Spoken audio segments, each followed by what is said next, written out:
Kumusta mga kuya, ate? Andito ako ngayon sa terminal. Gagala na naman ako.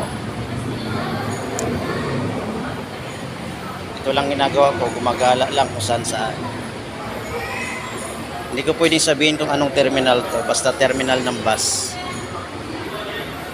Ito lang gagawin ko ngayon, gagala-gala lang kung saan. Kung saan mapadpad ng hangin. Ay yung mga bus sa likod ko.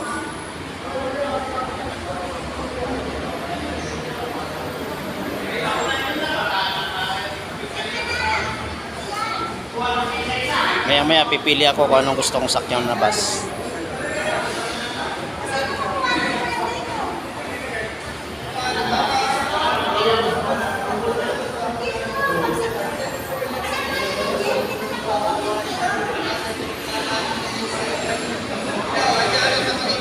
Pagala-gala lang.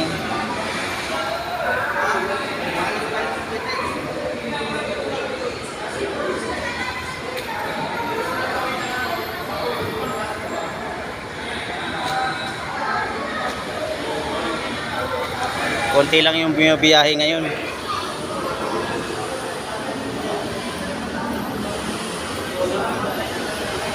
Siguro dahil mainit.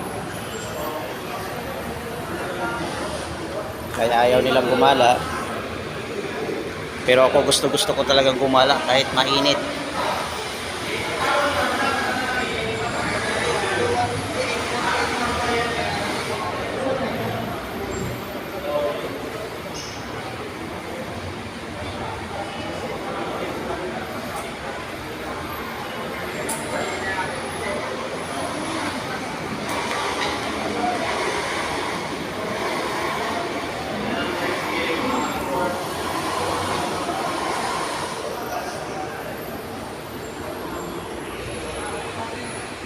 Ang sarap gumala kapag mainit ang panahon.